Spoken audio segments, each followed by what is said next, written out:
नमस्कार किसान मित्रों, RS 725 सरसों की उन्नत किस्म। साथियों, यह एक अधिक पैदावार देने वाली सरसों की उन्नत किस्म है। सरसों की RS 725 किस्म लगभग 136 से 145 दिनों में पककर तैयार हो जाती हैं। साथियों, सरसों की RS 725 किस्म में फुटान भूमि के पास से शुरू हो जाता है और फुटान बहुत अधिक देखने में मिलता है। साथियों, दानों की बात करें तो इसका दाना बड़ा चमकदार व गहरे काले रंग का होता है। दाने में तेल की प्रतिशत मात्रा की बात करें तो 40 से 42% तेल की मात्रा पाई जाती है।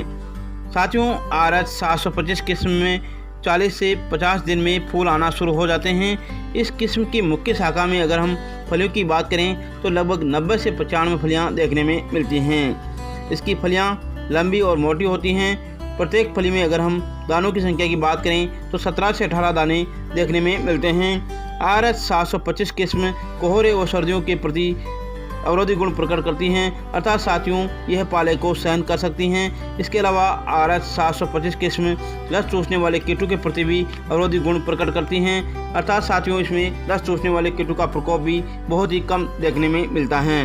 अब बात कर लेते हैं इसकी पैदावार क्षमता की। तो साथियों, RS 725 किस्म लगभग 12 से 14 क्विंटल प्रति एकड़ पैदावार देने की क्षमता रखती हैं। अगर हम समय पर बुआई करें और समय पर सिंचाई करें तो सही मात्रा में फर्टिलाइजर का प्रयोग करें तो 12 से 14 क्विंटल प्रति एकड़ पैदावार प्राप्त कर सकते हैं। अब साथियों, सरसों की फसल से अधिक पैदावार प्राप्त करने के लिए कुछ टिप्स। सबसे पहले बात करते हैं जलवायु की। साथियों, बुआई के समय 25 से 27 डिग्री सेंटीग्रेड तापमान होना आवश्यक है। पौधों की वृद्धि के लिए 20 से 25 डिग्री सेंटीग्रेड तापमान अच्छा रहता है। बात कर लेते हैं मिट्टी की। तो साथियों, सरसों की खेती वैसे तो सभी प्रकार की मिट्टियों में कर सकते हैं, लेकिन अच्छी पैदावार प्राप्त करने के लिए जीवांश युक्त बलुई दोमट मिट्टी अच्छी मानी गई है। खेत की तैयारी। साथियों, इसके लिए एक गहरी जुताई मिट्टी पलटने वाले हल से करें। उसके बाद 2 से 3 जुताइयाँ देसी हल या कल्टीवेटर से कर मिट्टी को अच्छी तरह से भुरभुरा बना लेवे। उन्नत किस्मों का सिलेक्शन करें। साथियों, सरसों की अधिक पैदावार प्राप्त करने के लिए आप हमेशा उन्नत किस्मों का सिलेक्शन करें, जैसे RS 725, pioneer 45S46, pioneer 45S42, pioneer 45S35 या श्रीराम 1664, प्रो एग्रो 5210, बायर की प्रो एग्रो 5222 या राशि 1604। इन वेराइटियों में से आप किसी भी वेराइटी का सिलेक्शन कर सकते हैं। बुआई का समय।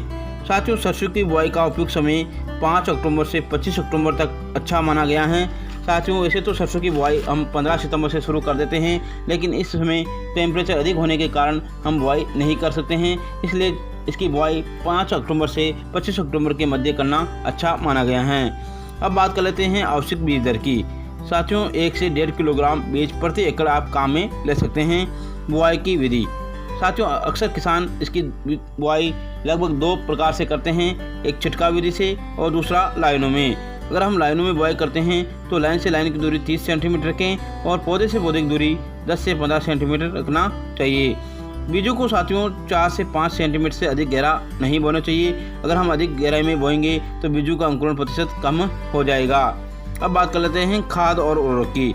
किसान साथियों, सरसों की पैदावार में मुख्य भाग होता है फर्टिलाइजर मैनेजमेंट। अगर हम समय पर सही मात्रा में फर्टिलाइजर का उपयोग करते हैं तो सरसों की फसल से हम बम्पर पैदावार ले सकते हैं। साथियों, सरसों की फसल एक तिलहनी फसल है। अधिक पैदावार प्राप्त करने के लिए सरसों में लगभग 80 किलोग्राम नाइट्रोजन, 40 किलोग्राम फास्फोरस व 30 किलोग्राम सल्फर की आवश्यकता होती है। सरसों की फसल के लिए सिंगल सुपर फास्फेट सबसे अधिक या सबसे बेमिसाल फर्टिलाइजर हैं, सबसे कारगर फर्टिलाइजर हैं। इसमें लगभग 16% फास्फोरस, 12% सल्फर और 19% कैल्शियम पाया जाता है, जबकि साथियों DAP में केवल 46% फास्फोरस और 18% नाइट्रोजन पाया जाता है। साथियों, फसल में फास्फोरस जड़ों की वृद्धि में बहुत ही सहायक होता है। इससे पौधा मजबूत होता है, नीचे नहीं गिरता है, पौधा स्वस्थ रहता है। साथियों, सल्फर तिलहनी फसलों में तेल की वृद्धि करता है एवं प्रोटीन संश्लेषण का कार्य करता है, तथा नाइट्रोजन पौधों की वानस्पतिक वृद्धि में सहायक होता है। सिंगल सुपर फास्फेट में पाए जाने वाला कैल्शियम फलियों की संख्या बढ़ाता है और फलियों में दानों की संख्या बढ़ा देता है। अतः किसान साथियों, सरसों की फसल में सिंगल सुपर फास्फेट उर्वरक का ही प्रयोग करना चाहिए।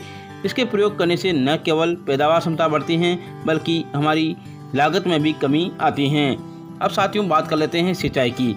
साथियों, सरसों की फसल 2 या 3 सिंचाइयों में हो जाती हैं। अगर आपके पास 3 सिंचाइयाँ हैं तो पहली सिंचाई बुआई के लगभग 20 से 25 दिन बाद करें, जब हमारी फसल में फुटान शुरू हो जाए। और इसी समय साथियों लगभग हमें प्रति बीघा 20 किलो यूरिया का प्रयोग करना चाहिए।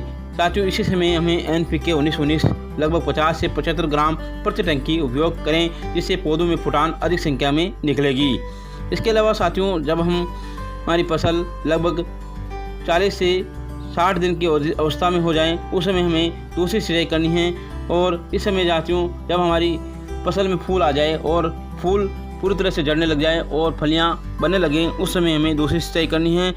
इसके अलावा साथियों, इसी समय अगर हो सके तो NPK 052-34 लगभग 50 से 75 ग्राम प्रति टंकी स्प्रे करें। इससे हमारी फलियों में दानों की संख्या बढ़ जाएगी, दाना बड़ा होगा और दाना चमकदार आकर्षक बनेगा। साथियों, सरसों की फसल में अगर आपके पास तीसरी सिंचाई उपलब्ध हैं तो आप जब हमारी फसल लगभग 80 से 95 दिन की हो जाए और फलियों में दाना बनने लगे तब करें। साथियों, अगर आपने अब तक हमारे कृषि खेती YouTube चैनल को सब्सक्राइब नहीं किया है तो सब्सक्राइब जरूर करें, लाइक करें और शेयर करें। जय हिंद, जय भारत, जय किसान।